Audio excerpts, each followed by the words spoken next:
Oh, here he is. Oh, good. Hollywood physicist Neil deGrasse Here he Tyson. That's right. Call me Hollywood. Hollywood physicist. Hello, I sir. thought that's the new name. Good to see you. What's going on, man? How you doing? It's good to see you. All right, you live now, right? Yes. We are. Oh. That's what a big guy Neil Tyson is. He can reach across this console and shake hands with You don't Sam. think that was my reach? You No, think it that's wasn't. his? No, that was 90-10. How you doing, man? Thanks for having me back on. Oh, I have missed you. I have I'm every stuck time. in traffic. I think Trump's in town, and so nothing everything's- moves. Everything's closed off. We were talking about all our theories, and we were trying to get to the bottom of stuff amongst each other. You have a hypothesis, not We a theory. do. That's what we had. Hypothesized. Yeah. Just to be clear, there's I've- a theory of evolution, a Right. theory of relativity. Right. You had a hypothesis. Right. Okay. Well, I've had a lot of issues with string, and I think they're wrong about 3 or 4 points. But if you could, You have a problem with strings. That's different from string theory. Right. The string theories actually should call their stuff a string hypothesis. It should. Because it's just something that's still in progress. What is Yeah. this thing where they say there might be? Is it 9 or 11 dimensions? They say 11, Okay. yeah. How do they know? Because I'd heard before it was infinite dimensions with infinite possibilities. Yeah, I mean, you have to join the Dimension of the Week club. Right. No, it depends on how many dimensions you can fully embed the what you need to have happen. And so, in other words, whether or not you can access those 11 dimensions, if requiring it be so, has testable consequences in our 3 space 1 time dimension, then you propose that. That's all. But they're allowed to do that. But how does math, like you're doing a math equation, what math equation says, oh, that's another dimension? Like, do you know what I mean? They Is that what you did to try to get more credit on your thing? Yeah. I got to correct in another dimension. But how do can't they access it yet? How do they come to the 11? That's such a random number. Yeah. As opposed, I could see if they said 10 or 100, but 11 is Well, such just a... because you have 10 fingers doesn't mean the rest of the universe has to match. That is true. But it's nice and the round. digits. I like equidistant things. I like If we similarity. counted in base 11, 11 would be a round number, right? you're right. So, yeah. So what is it that they come to that? What's the difference between 1 dimension and 11? I know 10, but Well, 11. here's what I can get you part of the way there, but you got to bring Brian Greene on the show if you want Okay. to get totally dimensioned out. But if you think about this, let's just start with 1 dimension. That's just something that has length. So a line has length, and let's start with 0 dimensions. So 0 dimension is just a point. So There's definitely at least one at least one what? dimension. A point can have 0. A point has 0 dimensions. Whoa. It has no length, height, width. It's just a point. We should change the name of this radio show to The Point. we have no depth or dimension. Okay. So it's a point. now watch. So here's something interesting. So just stay with me with this, right? Okay. So we go to a line that's 1 dimension. A line is bounded by 2 0-dimensional points. Okay.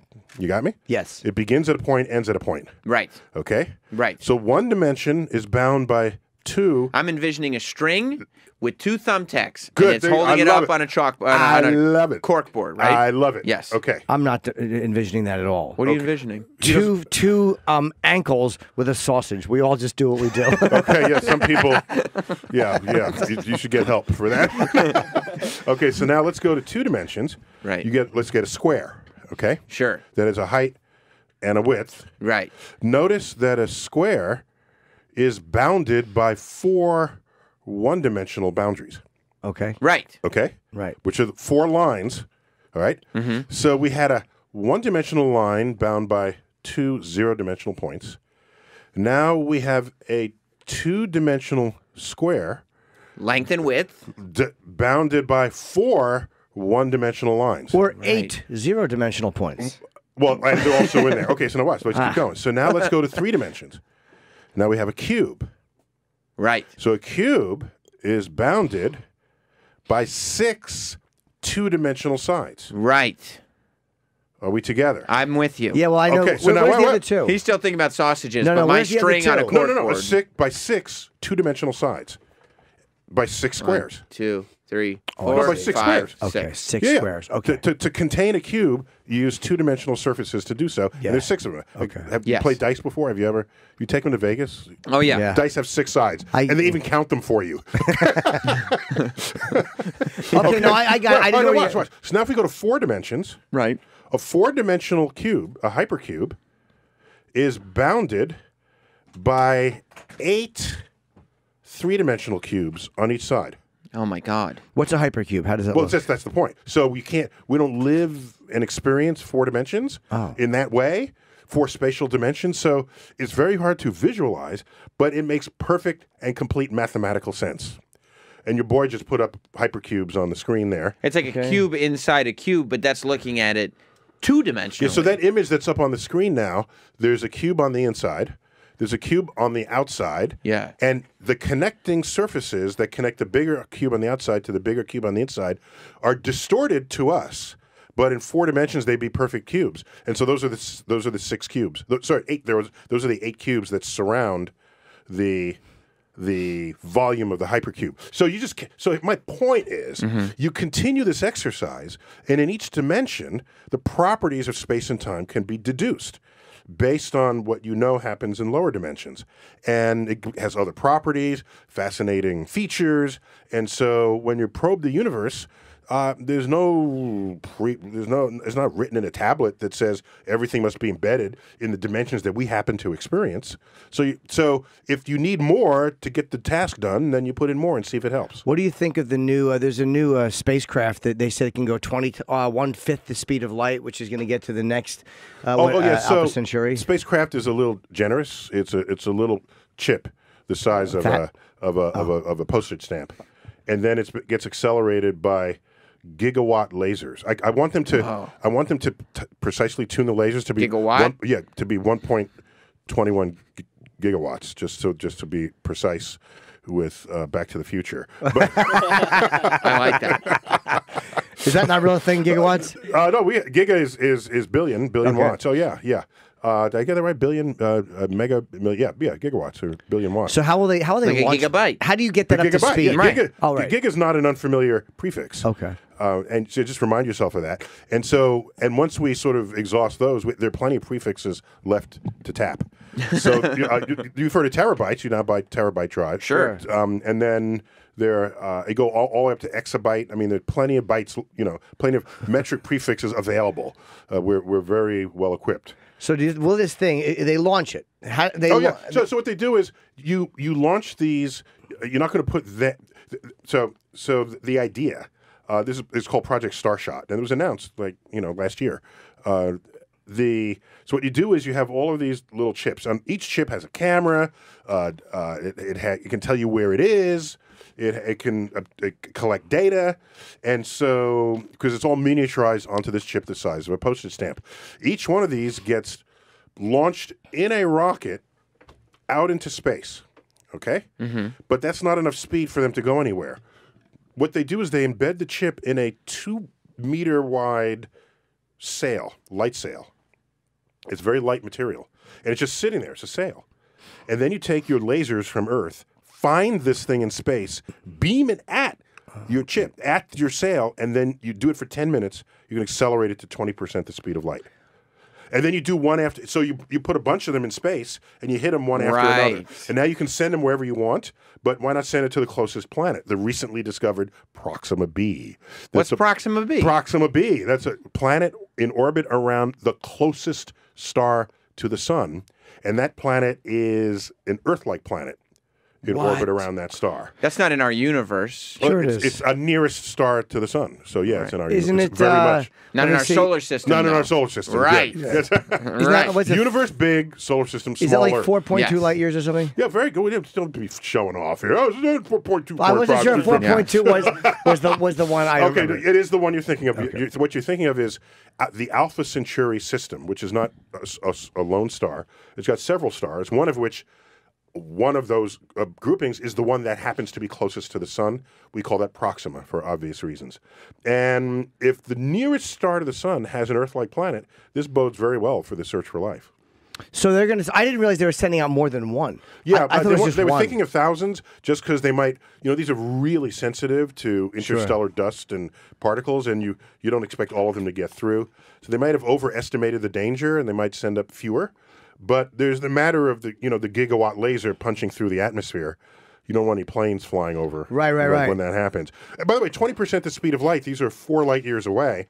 So 20% the speed of light, you get there in how much time? 20 years. 20 years. You got it. There it is. The man does his math. He's good. 20 is 1/5 of one. That would have taken me 2 weeks. So if you get will they be able to take photos and video on that's yeah, and then they send it back, and at the speed of light, they would beam it back. So at the speed of light, it'd take 4 years. Yeah.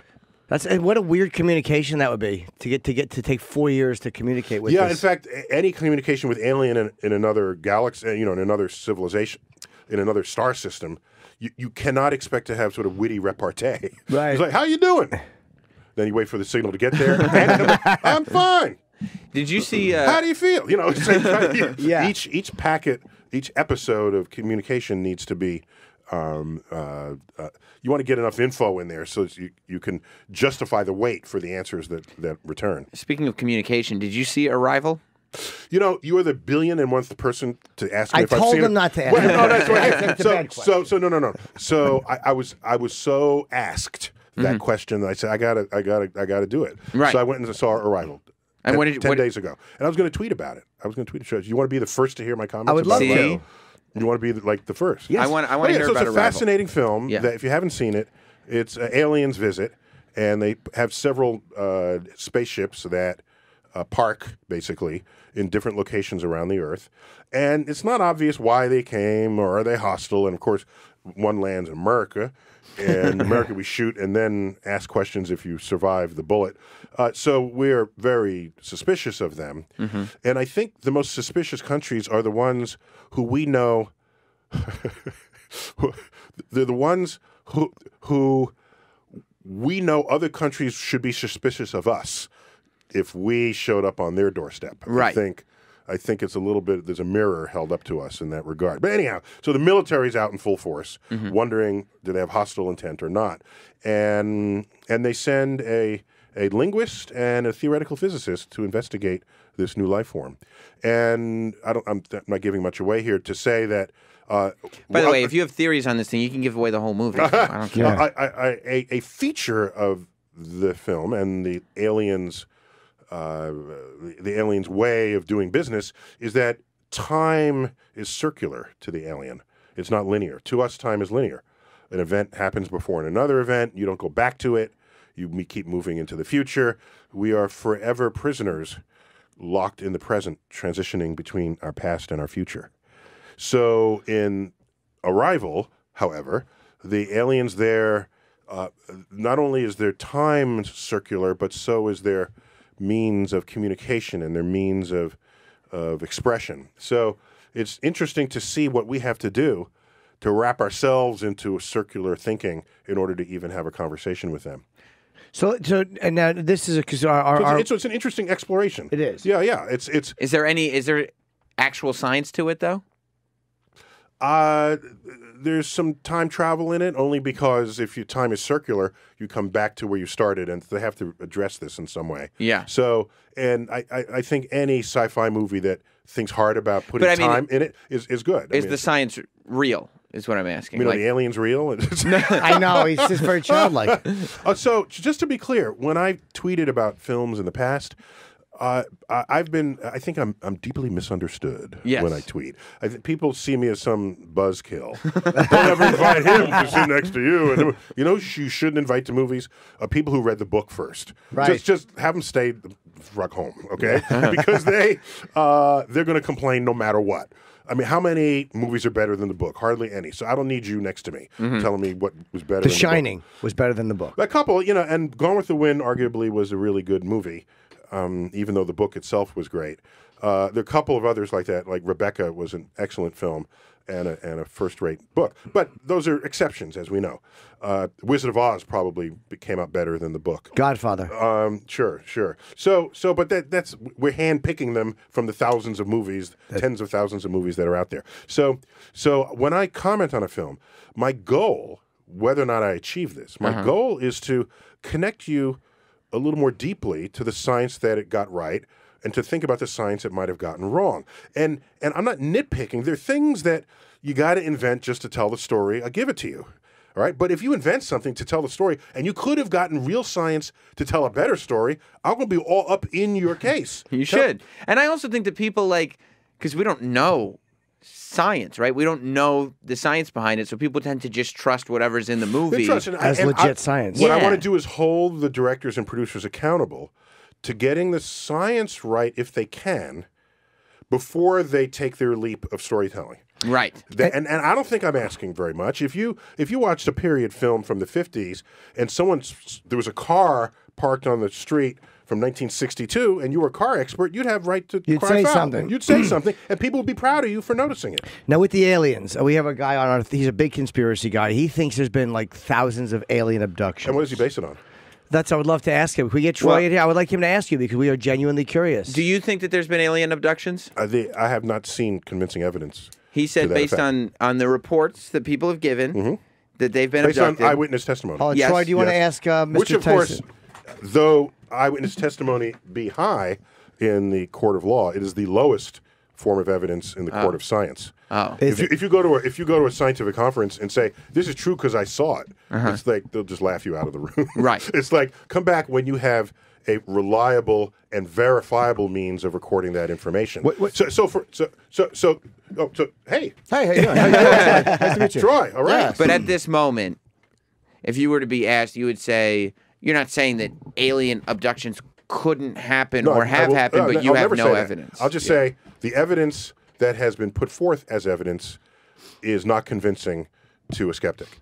Right. And most of that evidence is either, and we'll find out in a minute, either someone with eyewitness testimony coming forth giving firsthand account of what they experienced, or it is something in the sky that they didn't understand and presumed it to be something in the absence of actual evidence to support it. Could have been Aurora Borealis. It could have been something. It could have been actually aliens. But could have been. But I just bring me an alien. Then we're good. There's been a few that are questionable. Yeah. Well, you're quite convinced. Troy, how you doing? Good, man. Good to meet you. Good to meet you. Yeah. You're quite convinced of the alien abductions. Yeah, I mean, there's just wait. Have you been abducted? I have not. No. Okay, so you're trusting the words of other people. I'm just going by what I've seen before, as far as words from other people, testimonies, as far as testimonies.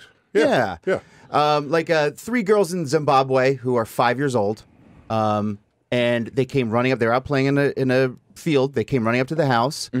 3 little, I mean, they're little girls, 5 years old. So they don't have point of reference to a lot of things. They've taken these girls apart, separated them, said, "What did you see?" They all said the same thing, and they all drew the same thing.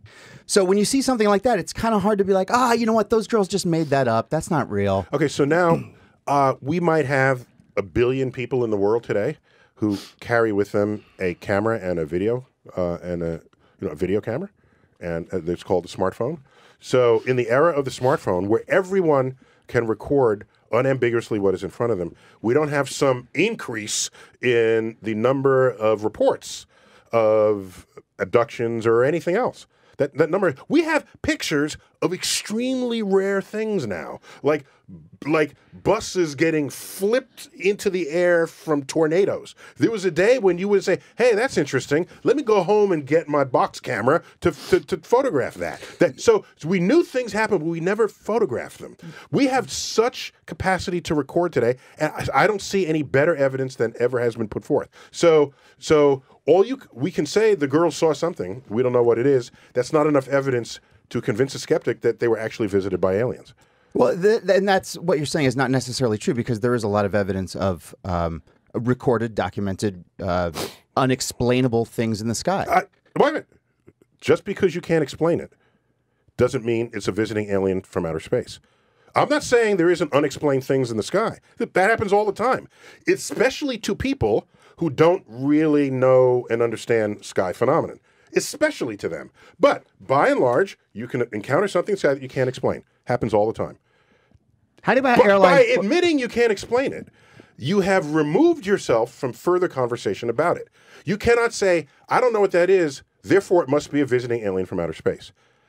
There's a period goes at the end of the sentence of, "There's something I can't explain floating in the sky in front of me." Boom, you're done. What about airline pilots? So those guys are the only ones that give a lot, because they understand how things move when they fly and propulsion much better than most of the average person does. What I'm saying is, I'm talking about human beings here. I don't care what your profession is. I don't care how many chevrons are on your side. I don't even care if you're a scientist. The point is, what we have learned, and psychologists back this up. Scientists found it first, then psychology got invented, and they study this to no end, that the human sensory system is one of the most susceptible of any data-taking configurations to bias, to mood, to misinterpretation, to all of these. And we say, damn, how are we going to do science when the human sensory system is so susceptible? Let's build machines that can make the measurements, that remove your eyes, that don't use your hearing, that don't require you to taste it, that don't require you to even have to think about it. We measure it. Now I can show you this measurement. Okay. Yeah, I mean, and by the way, it got extra complicated in the era of Photoshop, because now Photoshop practically had an alien button. You press it and throws in a UFO. All right. So even if you produce photographic evidence in this day of doctored photos, it's a start. It's better than your eyewitness, but it's a start. I'm saying, grab me an alien. And we're good. We're good to go. All these people who are sure they're aliens, get one. It's fine. And I'm not going to stop you. I'm not going to say you shouldn't do it. I'm not saying there aren't aliens out there. I'm not even saying they haven't visited. Produce one, and you will convince every single skeptic there ever was. That's all. What about the green? There was a movie, one of the dog movies, either Dogs or... one of the dog movies. Right. Where the whole movie is in the perspective of dogs. Right. Okay? There's a kid who finds a crashed flying saucer that the Great Dane had flown to Earth in. Marley and Me. That's not the dog movie. Okay. So now watch. Okay? Another kid says, Yes. no, I don't believe you. Because here's eyewitness. So the kid brings him to the crashed flying saucer. It says... Okay, so now let's continue.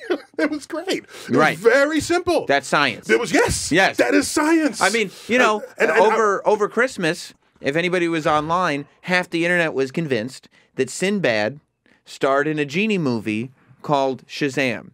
And everybody had this same... It was a collective memory. Everybody had a memory of this movie. Collective delusion. Right, Yes. right. And they were all in agreement that this movie had happened, and it was a thing... Until Sinbad came out and said the reason there is no record of this movie is because I was never in a movie called Shazam. I was not in a genie movie. I've never played a genie in a movie. But because people remember it, and because their friend remembers it, and because the other people on the internet remember it. These are cognitive failures of the human memory. And the sensory system is in there as well. We've known this. If you count how many people said they witnessed Bobby Thompson's home run, or name some other... Babe Ruth pointing. If you log how many people say they were at the game, it far exceeds the number of seats in Yankee Stadium. And some of those people actually believe they were at the game. Yes. Most of them are liars, though. Some are liars. Some are lie on purpose. Others believe they were actually there. I mean, there's a whole... And if you believe something that is not true, but you're compelled that it is true, you'll pass every lie detector test. Right? I mean, it's whatever. Because you believe it. Because you believe it. That's right. That's so you think it's being covered up, Troy?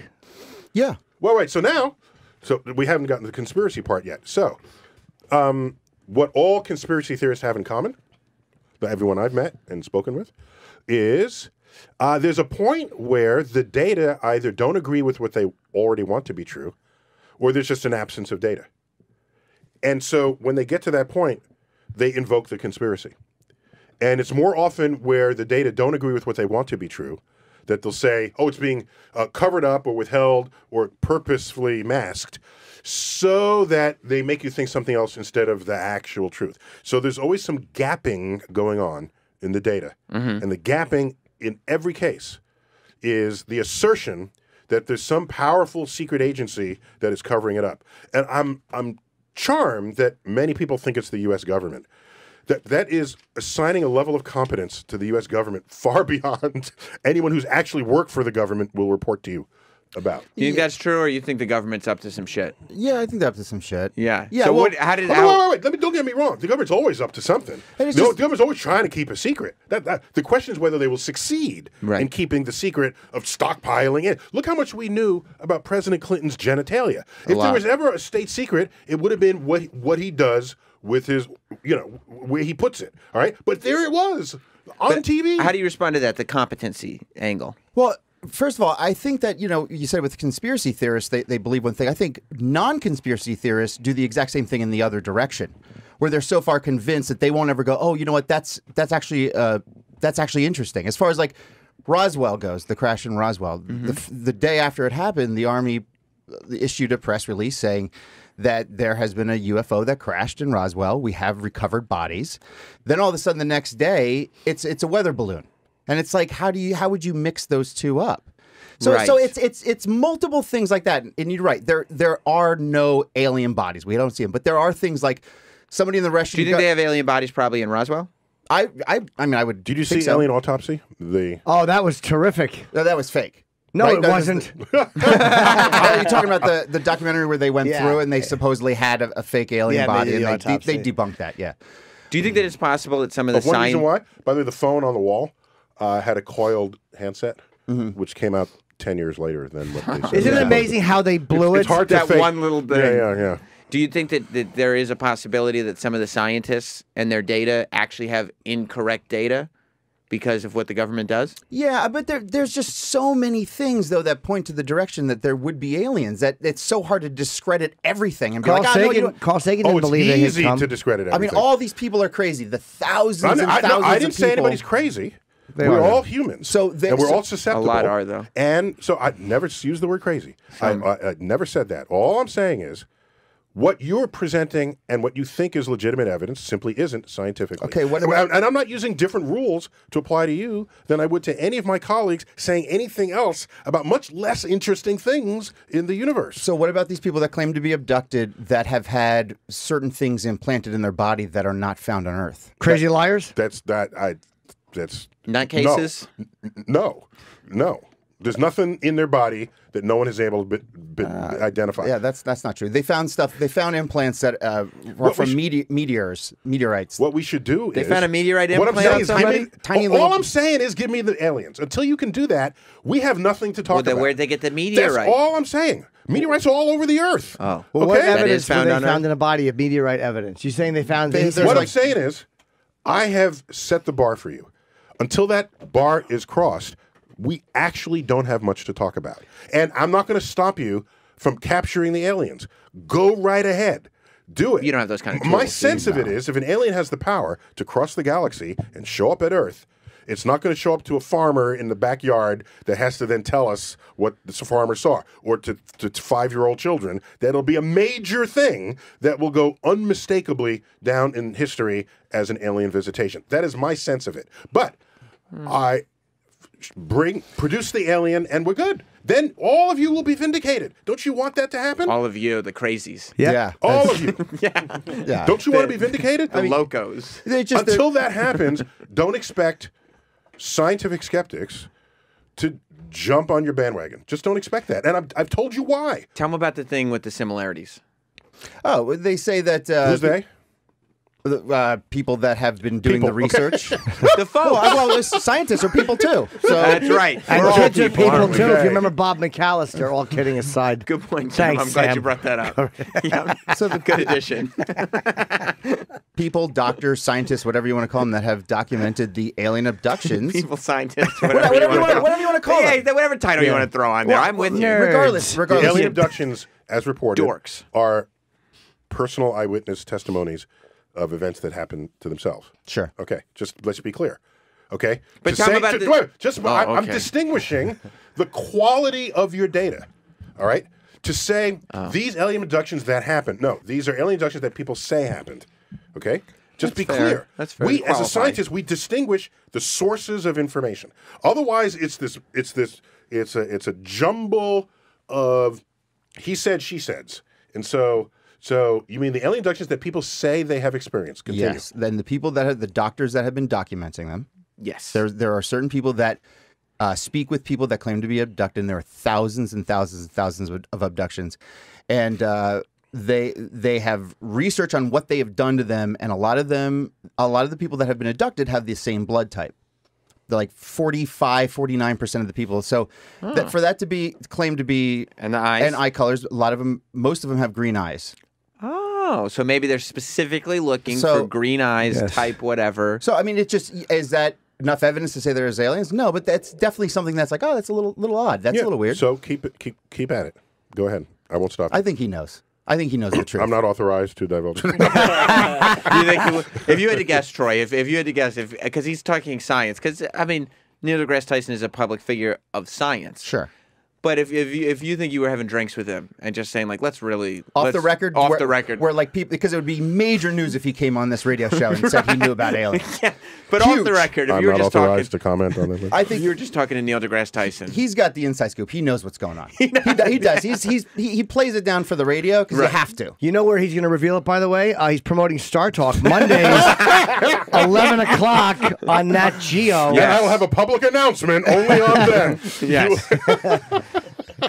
Yes. I have information that I will only reveal. We only have a couple of minutes left with my God. with Neil because Travis says we have a couple. Are there any calls? Star Talk came. It's continuing. It Monday is. nights. Yeah, and there's a book associated with it. Is there? Star Talk the book.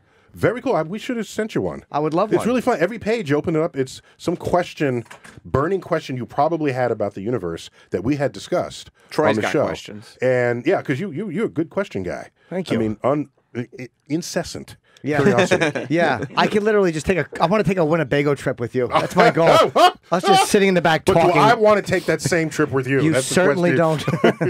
don't. We also have. I have a question from Dr. Steve. Okay. Should we do that real quick? Up to you. What do you want to do? Or phones? If the phones are lit.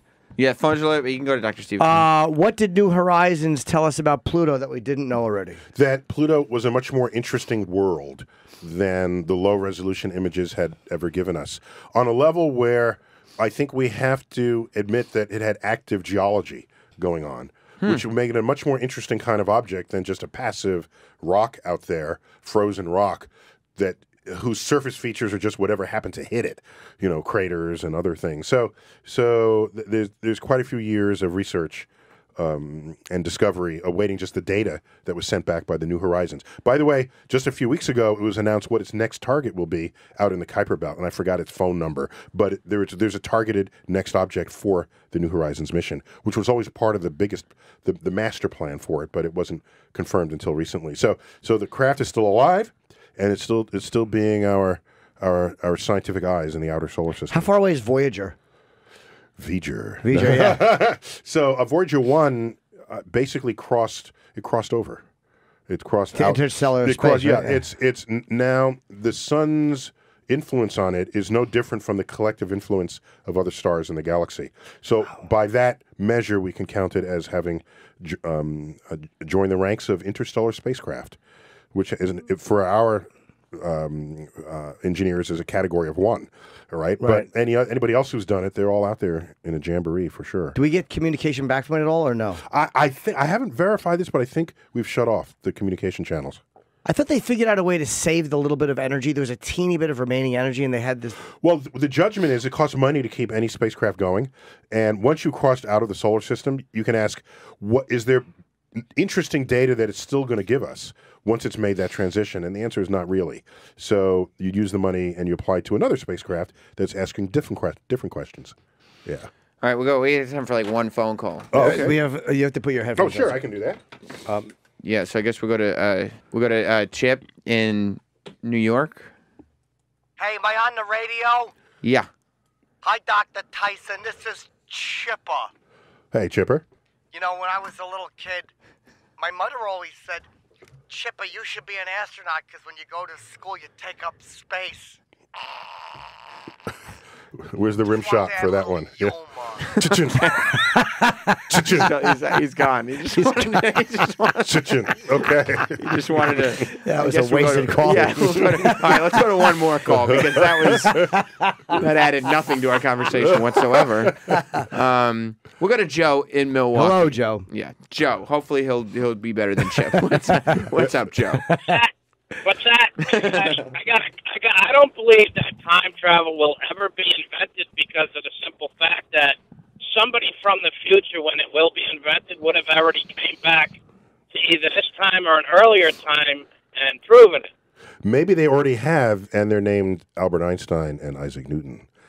What? Or anyone who was so far ahead of any place we were at the time that we all, as a culture, as a civilization, as academic subjects, had to catch up to what it is they brought to us. So these people that are known as being ahead of their time maybe actually were ahead of their time? I would include artists in that as well. People who they put something on the table and no one understands it. Steve Jobs. No one can relate to them. You look at Picasso, you look at Van Gogh. So, and I'm being very loose there in that supposition. But otherwise, sir, you make a very compelling argument that you ever see the protesters. What do we want? A time machine. When do we want it? Well, it really doesn't matter. Yeah. No, but maybe the rules, maybe there are certain reasons you can't come back and do that. Rules. It's not a movie, No, Jim. rules meaning It's whatever. Or maybe there's a reason you can't do that because then the future. So maybe there's a it would reason set that off happen. a chain reaction. Yeah, possibly. Sure. Marty, be careful. No, so it's a very good point. I think a stronger argument against it is the risk of paradoxes, where if you accidentally prevented your parents from meeting, then you were never born. So go back in time to have prevented your parents from meeting. By the way, this whole thing with the Terminator, we go back and kill the person who's the mother of this. All you have to do is delay by a few minutes when they had sex. Right, because the insemination, yes, it would be a different... It'd be a different sperm and a different person. So... A lot of this was explained in the scientific film The Butterfly Effect, starring Ashton Kutcher. Oh, okay. Little changes, yeah. Like if you don't want the actual sex to happen, you go into the past and you put my face on the guy. Well, we got to let you go. We have to write you of Radio Andy. Yeah, they tell us we have to wrap up at 10. Yeah, I got it. People, places to go. People to see. Mondays at 11 p.m. on Nat Geo, you can see Star Talk with Neil deGrasse Tyson. You've had a ton of amazing guests like Whoopi Goldberg, Buzz Aldrin, Jay Leno, William Shatner. So check that out, Mondays at 11 p.m. on Nat Geo. Also, you're going on tour later this month. Wow. There's always these standing invitations for me to give public talks, and so later this month I'll be in Texas. Yeah. Yes, January 17th, 18th, 19th. But I think they're all sold out, so I don't. That's why I don't really talk about them. Yeah. Well, isn't that nice? Yeah. Well, that's gotta be isn't that fun. Nice. I literally promote my gigs until 10 minutes before I walk on.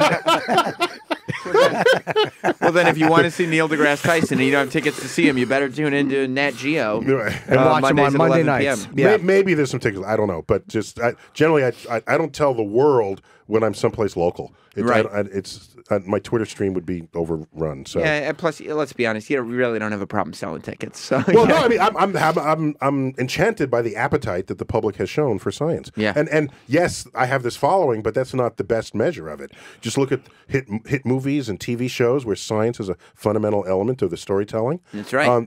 I didn't make them do that, and the fact that I'm in 3 first-run films, box office films in minor roles, but I don't have agents trying to put me in these movies. They call me up and say, "Could you be in?" What I was in Ice Age 5. Yes, there were 4 others that preceded that one.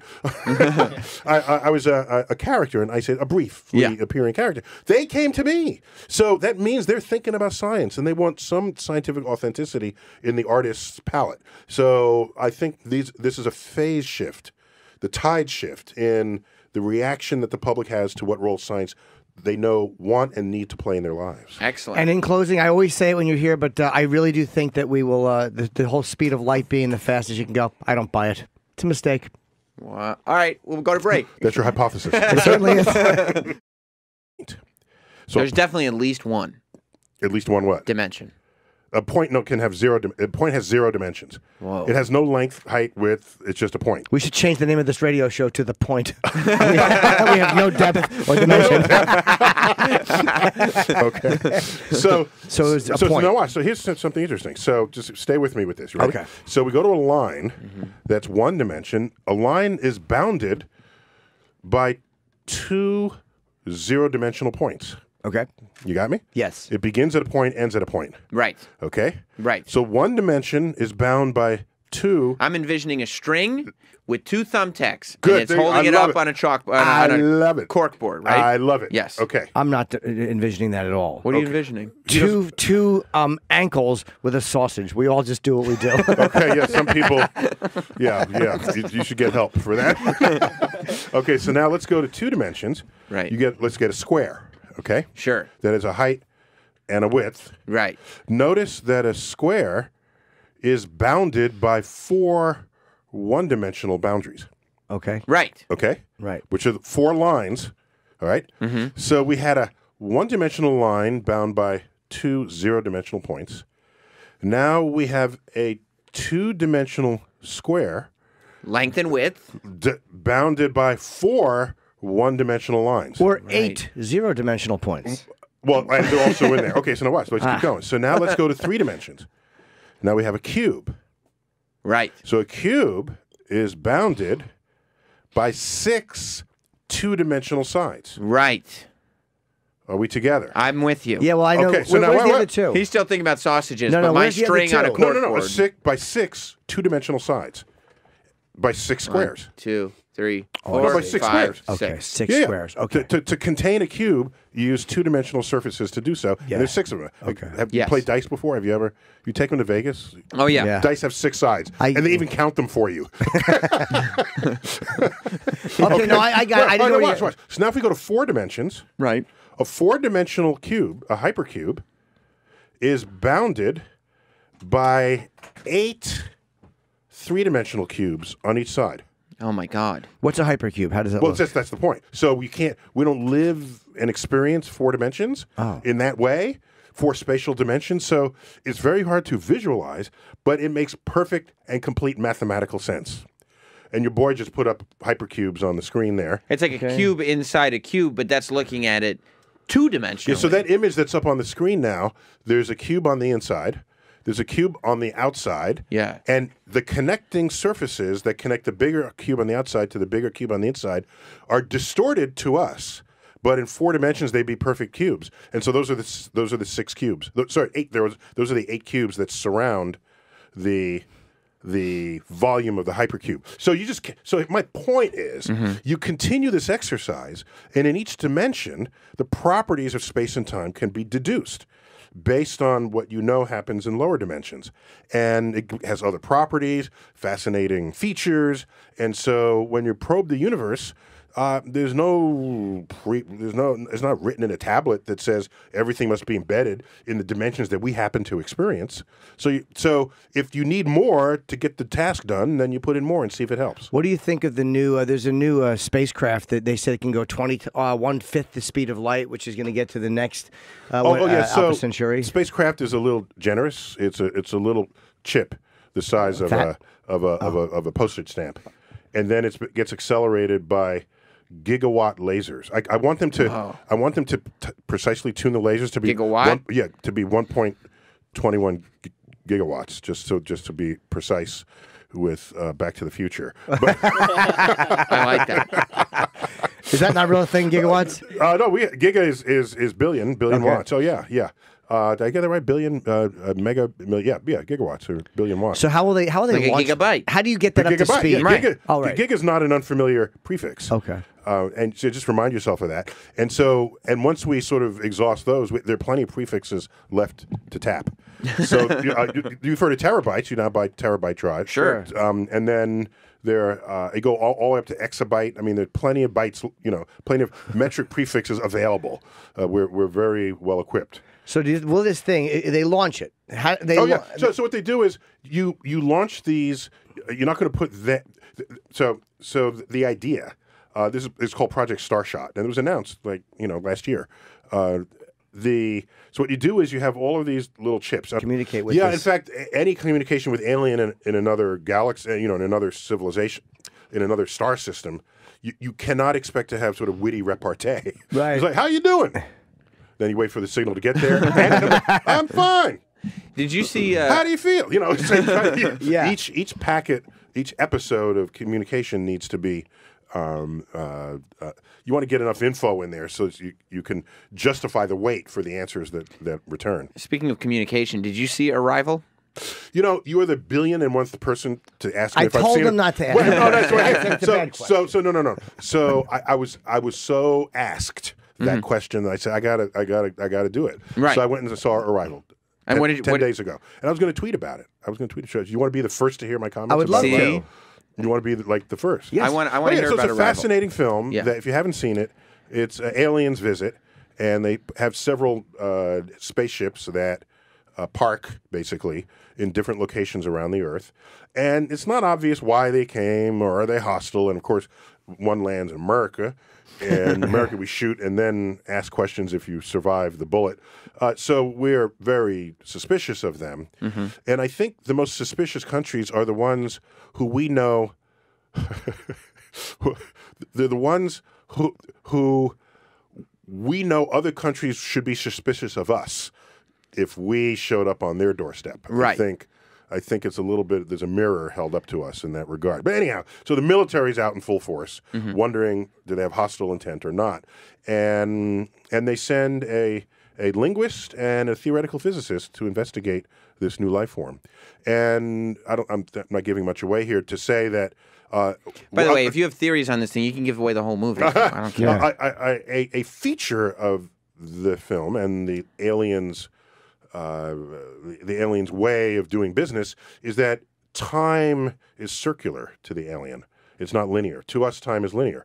An event happens before another event. You don't go back to it. We keep moving into the future. We are forever prisoners, locked in the present, transitioning between our past and our future.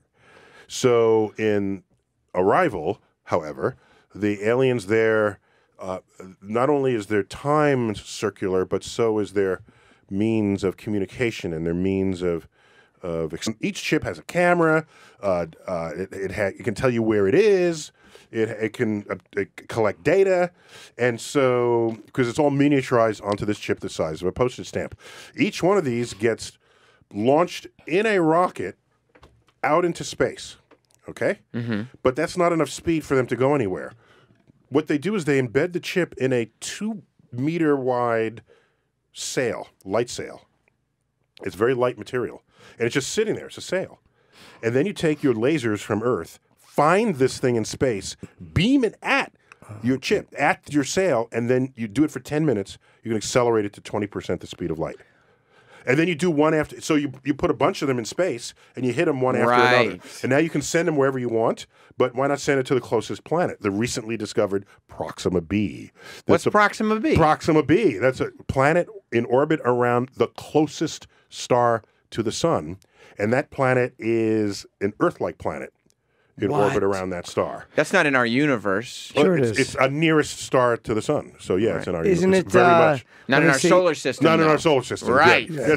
Right. What's it? Universe big, solar system smaller. Is that like 4.2 Yes. light years or something? Yeah, very good. We don't be showing off here. Oh, it's 4.2. I wasn't sure if 4.2 was the one I Okay, remember. it is the one you're thinking of.